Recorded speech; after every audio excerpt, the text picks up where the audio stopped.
Tasavvur qiling, odamlar bir tadbir uchun oylar davomida pul yig'ishadi, haftalab kostyum yaratishadi va keyin yarim dunyoni bosib o'tib uchib kelishadi. Bu to'y emas, bu Comic-Con. Millionlab odamlarni birlashtirgan madaniy fenomen. Bu shunchaki festival emas, bu kino, o'yinlar, anime, komikslarni sevuvchi va shunchaki o'zini erkin his qiluvchi insonlar uchun kuch manbai. Comic-Con bu xuddi yangi yil kabi. Katta studiyalar, masalan Marvel yoki DC aynan shu yerda o'zlarining yangi filmlarini ilk bor ommaga e'lon qilishadi. Comic-Con bu o'zi nima? Nimaga u shunchalik sehrli kuchga ega? Nimaga Comic-Conga odamlar qayta kelishadi? Comic-Con qanaqa qilib geeklar kichkina yig'ilishidan dunyodagi eng katta festivallariga aylandi? Bu haqida shu videoda gaplashamiz. Avvalo uning tarixiga o'tish oldin Comic-Con fenomenining o'zini tushunib olaylik. Kimdir aytishi mumkin, gap shundaki, Comic-Conga Hugh Jackman yoki Robert Downey kichik darajasidagi yulduzlar keladi. Ammo bu noto'g'ri. Eng qiziq jihati shundaki, Comic-Conga 10 minglab odamlar keladi, ba'zida bu raqam 200 ming kishiga yetadi. Ammo aktyorlar bilan uchrashuv o'tayotgan zalga maksimal darajada 6 mingta odam sig'adi. Shundan savol tug'iladi, qolganlarchi nimaga ular shu yerga kelishdi? Gap shundaki, Comic-Con bu faqat yulduzlarni ko'rish emas. Bu yerda odam o'zini yoqtirgan dunyosining ichida yurayotgandek his qiladi. Agar siz fantastikani, animeni, kinoni, super qahramonlarni, o'yinlarni yoqtirsangiz, bu joy aynan siz uchun. Siz kirasiz va tushunasiz. Men yolg'iz emasman. Atrofingizda sizni tushunadigan, sizga o'xshagan ko'p odam bor. Endi biroz statistika haqida gapiraylik. Men Comic-Con tashkilotchisi sifatida ayta olamanki, Comic-Conda deyarli bolalar bo'lmaydi. Biz buni doim bilganmiz, chunki ko'zimiz bilan ko'rib kelganmiz. Bolalar bu yerda juda kam. Va bunga yana bir bor ishonch hosil qildik. Bolalar uchun chipta chiqardik. Sotilgan barcha chiptalardan atigi 4% bolalar chiptasi bo'ldi. Tadbirga kelganlarning почти 90% 18 yoshdan 35 yoshgacha bo'lgan odamlar. Men borgan boshqa festivallarda ham xuddi shunaqa situatsiya. Comic-Con aslida kattalar uchun festival. 2023-yilda Comic-Conga birinchi marta qatnashgan odam sifatida tasdiqlayman. Bu haqiqatdan ham sehrli joy. Atroflarga qarasangiz, yo'q, shunaqa narsalar kinoda yoki o'yinlarda bo'ladi deb o'ylaysiz. Comic-Conda o'z uchun yangi do'stlarni topish mumkin. Men jamoam bilan 2024-yilda haqiqiy Comic-Con tashkil qildim. Lekin bu haqda ehtimol keyingi videoda gaplashamiz. Hozircha shunchaki aytaman, 2025-yilda biz jamoamiz bilan Comic-Conni sizga tayyorlayapmiz va biz jamoamiz bilan sizlar uchun haqiqiy wow effekt qoldiradigan Comic-Con tayyorlayapmiz. Chet ellik mehmonlar bo'ladi va eng asosiysi Comic-Conning o'sha sehrli vibe-ni yaratamiz. Mehmonlar orasida allaqachon siz taniydigan insonlar bor va juda tez kunlarda biz bosh headlinerlarni e'lon qilamiz. Va ishoning, siz hayratda qolasiz. Chiptalarni comiccon.uz va iticket.uz saytlaridan xarid qilishingiz mumkin. ITV aytgancha festivalning eng asosiy hamkorlaridan biri hisoblanadi va uni qo'llab-quvvatlaydi. Aynan ITV kabi brendlar tufayli shunaqa festivallar mavjud bo'lishi mumkin. ITV mamlakatimizdagi eng zo'r onlayn kinoteatri. Bu yerda siz ko'plab filmlarni ajoyib sifatda mazza qilib ko'rishingiz mumkin. ITVda xohlagan film, serial va animatsion filmlarni ko'rishingiz mumkin. Telefon, planshet yoki Smart TV orqali tomosha qilish uchun qulay. Masalan, ITVda Kapitan Amerika 4 ajoyib sifatda chiqdi. Eng asosiysi, ITVda ko'plab filmlarni ajoyib o'zbekcha dublyajda topish mumkin. Havola orqali o'ting yoki QR kodni skaner qilib ilovani yuklab oling. Agar siz yangi foydalanuvchi bo'lsangiz, bor yo'g'i 290 so'mga sinov obunasini oling va eng zo'r kinolar olamiga qo'shiling. Yoz 1970-yil San-Diegoning markazidagi kichik mehmonxonada g'alati bir jamiyat to'planadi. 15 yoshli bolalar, rassomlar, komikslar fanati va bitta orzuxo'y Sheldov. Detroit shahridagi shunga o'xshagan festivallardan ilhomlanib, u o'z festivalini qilishga qaror qildi. U rassomlar, sotuvchilar, muxlislarni to'playdi va ular birinchi Golden State Comic Book Convention'ni o'tkazishadi. Keyinchalik bu aniq o'sha San Diego Comic Con International'ga aylanadi. O'sha vaqtda albatta hech kim bu afsonaning boshlanishi bo'lishini bilmagan. Hozir esa Marvel va boshqa studiyalar aynan shu yerda o'z filmlarini e'lon qilishadi. O'sha paytda bu shunchaki bir xona edi. Stol o'yinlari, posterlar, fantastik to'rtlik yoki X odamlarning asl sahifalari va jonli suhbatlar, super qahramonlar, ilmiy fantastika va kelajak haqida. O'sha paytlarda Marvel kino olami yo'q edi, Netflix ham yo'q edi, milliard dollarlik blockbusterlar ham yo'q edi. Komikslar bolalar uchun deb qaralardi. Odamlar o'z qiziqishlarini yashirishardi, chunki maktabda yoki ishda ustilaridan kulishardi. Lekin o'sha zalda qanaqadir katta narsa tug'ilayotgan edi. Rassomlar bilan panellar, Hulk kuchlimi yoki Thor kuchlimi degan bahslar va birinchi cosplaylar. Birinchi Comic Conda taklif etilgan mehmonlar orasida Jack Kirby ham bor edi. U o'rgimchak odamning tashqi ko'rinishini o'ylab topgan va Stan Lee bilan birga Peter Parker haqidagi ilk komikslarini yaratgan. To'liq birinchi Comic Con 1970-yil avgust oyida o'tkazilgan bo'lib, 300 ta nafar ishtirokchini to'plagan. Ammo unda sal oldinroq aynan o'sha Sheldov o'sha yilning aprel oyida Golden State Comic Mini Con tashkil qilgan. U taxminan 100 nafar odamni yig'gan. Bu uning ilk urinishi edi. Ammo hatto bu ham birinchi geek tadbir emas edi. Birinchi rasmiy fanatlar uchun mo'ljallangan tadbir 1939 yilda New Yorkda bo'lib o'tgan. Unga 200 ta kishi qatnashgan. O'shanda ilmiy fantastika ishqibozlari yig'ilgan edi. Ushbu tadbirda Ford J. Ackerman ishtirok etgan. U rasmiy ravishda birinchi ommaviy geek deb hisoblanadi. Geek bu hobbilari bilan ochiq faxrlanuvchi odam desa bo'ladi. U allaqachon 1930-yillarda kitoblar to'plagan va fanatlar bilan uchrashuvlarni yaratgan. 1939-yildagi Worldconda u o'z sevgilisi bilan futuristik kostyumda paydo bo'lgan. Bu tarixda birinchi marta hujjatlashtirilgan cosplay hisoblanadi. U o'z qiziqishini yashirmagan, u bundan faxrlangan. Ba'zilar esa birinchi geek tadbir 1936-yil 3-yanvarda Londonda o'tkazilgan deb aytishgan. O'sha tadbirning nomi esa Science Fiction Conference va u yerda 20 kishi yig'ilgan edi. Ammo rasmiy va ommaviy deya tank olingani bu Worldcon va u 1939-yilda o'tgan va hozirgacha o'tkaziladi. Tasavvur qiling, birinchi geek tadbirlar hatto 1941-yilda birinchi kompyuter yaratilishidan avval o'tkazilgan edi. San Diegodagi Comic Condan oldin ham boshqa festivallar bo'lgan va 1960-yillarga kelib shunaqa fanatlikka asoslangan komiks tadbirlari ko'payib bordi. Lekin aynan San Diego Comic Con ularga ommaviylik olib keldi. Shuning uchun Comic Conga qaytamiz. Keyingi yillarda festival asta-sekin o'sib bordi. Tashkilotchilar festival nomini San Diego Comic Con deb o'zgartirdi. Ular ilmiy fantastika yozuvchilari, rassomlar va eng muhimi o'quvchilarni taklif qila boshlashdi. 1971-yilda Jack Kirby Comic Conda ochiqchasiga Marvel kompaniyasi rassomlarga yetarli haq to'lamayotganlikda aybladi.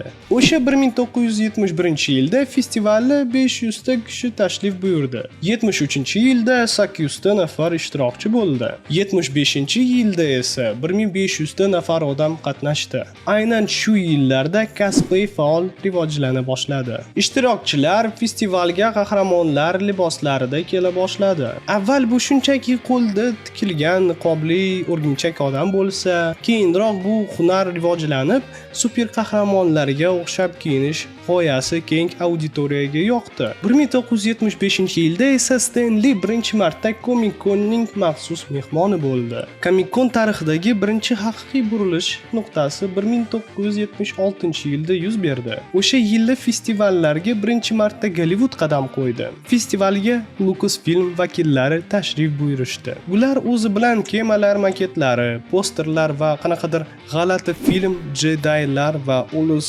Galaktika haqida treyler olib kelishdi. Ha, bu yulduzli urushlar yoki Star Wars edi. Roy Thomas va Govard Chaikin to'lmagan zalda yulduzli urushlar deb nomlangan film haqida so'zlab berishgan. Bizda hattoki arxivdan bir nechta kadrlar ham bor. Mark Hamill o'ylagan, kritiklar bu filmni yomonlaydi va kassa bo'yicha film ko'p pul yig'maydi. Uning so'zlariga ko'ra, agar tomoshabinlar suratga olish jarayonida biz olgan zavqning hatto 10% ni his qilsa, bu film ularga yoqadi. Va tarix ko'rsatdiki, juda yoqdi. Film AQShda 307 million dollar yig'di.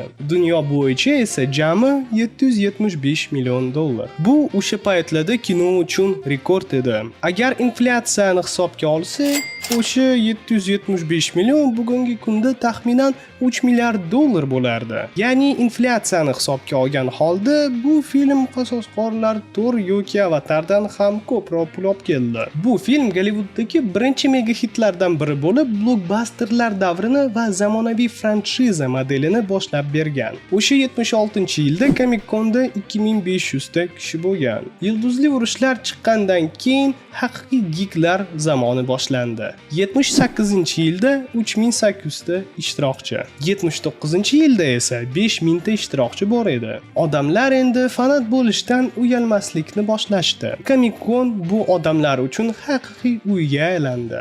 Aynan o'sha vaqtda Comic-Con o'zining alohida submadaniyatini shakllantira boshlagan edi. Mark Hamill so'zlari: "Men birinchi marta Comic-Conga borganimda tushundim, men yolg'iz emasman. Fantastika sevadigan yigitlardan faqat men emasman. Biz minglarmiz."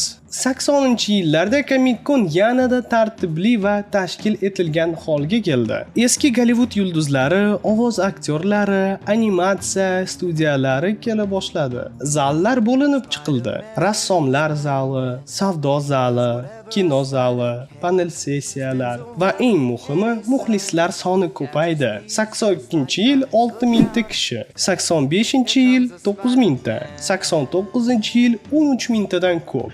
Jorj Martin, o'sha Game of Thrones muallifi, o'sha yillarda oddiy Marvel fanati va geek sifatida Comic-Conga kelardi. U shunday degan: "Men doim ritsarlar zirh kiyadigan va sehr mavjud bo'lgan dunyoda yashashni orzu qilganman. Comic-Con shu orzudagi dunyoga eng yaqin joy." 90-yillarda Comic-Conga katta pul keldi. Kinostudiyalar yangi kontentni sinab ko'rish uchun treylerlar va merchni olib Comic-Conga kelishdi. Cosplayning oltin davri boshlandi. Birinchi professional cosplaylar paydo bo'ladi. 92-yil 18000 ta ishtirokchi, 95-yil 23000 ta, 98-yil 31000 ta ishtirokchi. Tasavvur qiling, atigi 30 yil o'tdi. Mehmonxonadagi 300 ta kishidan 10 minglab odamlargacha. Podvollarda o'z komikslarini yashirayotgan fanatdan sahnadagi super qahramongacha. Va bularning barchasi hali Marvel Studios yoki DC filmlaridan, qasosqorlar, kino olamlaridan va internet mashhurligidan oldin edi. Va keyingi tarixiy burilish. 99-yilda X odamlar filmi paneli rejalashtirgan edi. O'shanda Fox studiyasi Comic-Conga e'tibor qaratdi. Muxlislar oldindan to'plana boshlashdi va yangi super qahramon davrining filmini kutishmoqda. Ammo studiya panelini so'nggi daqiqada bekor qildi, tayyormaslikni bahona qilib. Bu katta shov-shuvga sabab bo'ldi. Muxlislar norozi bo'lishdi va forumlarda bu haqida yozishdi. Shundan keyin Fox 2000-yilda Comic-Conga yana qaytdi. film rekvizitlari va modellar bilan. Bu Comic-Con orqali super qahramon filmiga marketing qilishdagi ilk urinishlardan biri bo'ldi. Bu hodisa Comic-Con oddiy komiks festivalidan Gollywoodning asosiy media maydoniga aylangan lahza deb hisoblanadi. 2000-yilda Comic-Conda 48500 ta kishi ishtirok etdi. Hugh Jackman aytganidek, Comic-Conga har safar kelganimda o'zimni faqat yulduz emas, balki oddiy fanatdek his qilaman. Bu meni ikkinchi uyim. 2001-yilda Comic-Conga Lord of Rings keldi. Sam Raimi'ning O'rgimchak odam filmi ham keldi va festival 54 ming kishigacha o'sdi. 2002-yil 63 mingta odam. 2003 va 2007 yillar oralig'ida Comic-Con yirik byudjetli shouga aylandi. Bu yillarda Comic-Con oddiy festival bo'lishni to'xtatdi. Bu axborot voqeasiga aylandi.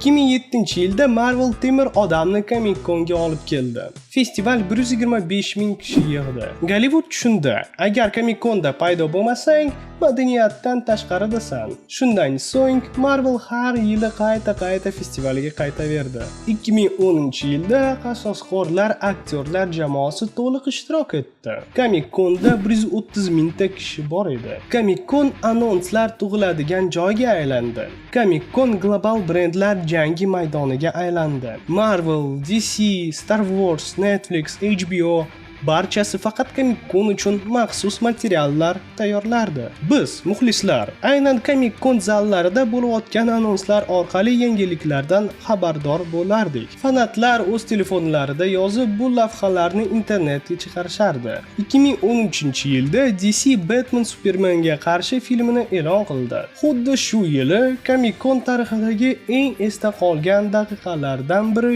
yuz berdi. Tom Hiddleston Loki kiyimida sahnaga chiqdi. Shu tarzda Marvel Thor 2 filmini anons qildi. 14-yilda Marvel Cheksizlik urushi filmini anons qildi. Bu filmning birinchi tizeri aynan Comic-Condan ilk bor namoyish etilgan. 16-yilda Marvel 3-fazani to'liq e'lon qildi va yaqin yillardagi barcha filmlarni anons qildi. 19-yilda Comic-Con San Diego'da 135 mingta kishi ishtirok etdi va Marvel bizga to'liq 4-fazani ochib berdi. O'sha yillarda men Comic-Conga borishni juda orzu qilgandim.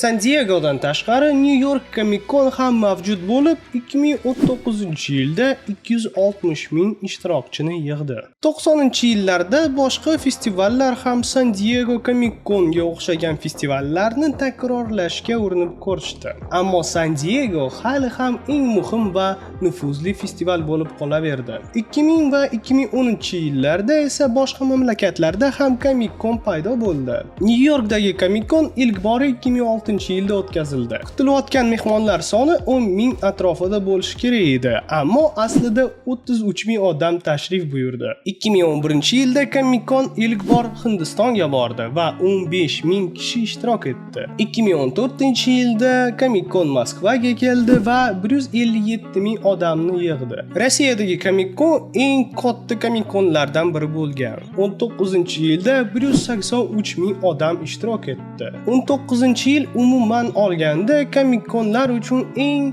zo'r yillardan biri bo'ldi. Braziliyadagi Comic-Con Experience 280 ming odamni yig'di. Aynan shu yili Comic-Con Qozog'istonda ham o'tkazildi. Ostonada 53 mingta odam yig'ildi. Ammo 20 va 21 yillarda pandemiya keldi. San Diego Comic-Con 50 yillik tarixida ilk bor bekor qilindi va onlayn formatga o'tkazildi. Aynan o'sha paytda Comic-Conning butun sehri yo'qoldi. Comic-Con faqat 2022-yilda qaytdi va o'sha yili Marvel 5 va 6-fazalarni anons qildi. Qasosxo'rlar 5 va Qasosxo'rlar 6 e'lon qilindi va fanatlar o'sha unutilmas hayajonni yana his qila boshlashdi. 2022-yilda 135 mingta odam festivalda ishtirok etdi. 2024-yilda Comic-Con birinchi marta O'zbekistonda bo'lib o'tdi va 7 mingtadan ortiq odam tashrif buyurdi. O'sha yili San Diegodagi Comic-Conda Marvel Robert Downey kichikni qaytishini e'lon qildi va u Marvel kino olamida Doktor Doom rolini ijro etadi deb anons qildi. Asoskorlar 5 esa endi Kang dinastiyasi emas, balki qiyomat kuni deb ataladi. Va siz ishonchingiz komil bo'lsin, Marvel bu yili ham San Diegoda qanaqadir ajoyib narsa ko'rsatadi. Biz O'zbekistonda Comic-Con'ni yaratganimizda bir narsani juda yaxshi tushungandik. Bu shunchaki stendlar va mehmonlar emas. Comic-Con bu o'sha sehrli atmosfera. Agar sizga bu video yoqqan bo'lsa, balkim keyingi videoda Comic-Con'ni organizatori qanday bo'lib qolganini aytib berarman. Shuning uchun kanalga obuna bo'ling, qo'ng'iroqcha tugmasini bosib qo'ying va albatta like bosing. Va yana eslatib o'taman, bizning Comic-Con'imizga chiptalarni comiccon.uz yoki iticket.uz saytlarida sotib olish mumkin. Va bu videoni men Comic-Con haqida Stan Lee'ning so'zlari bilan yakunlamoqchiman. Har haftada Comic-Con bo'lishni istardim. Bu xuddi hech qachon tanimagan oilang bilan uchrashgandek bir tuyg'u.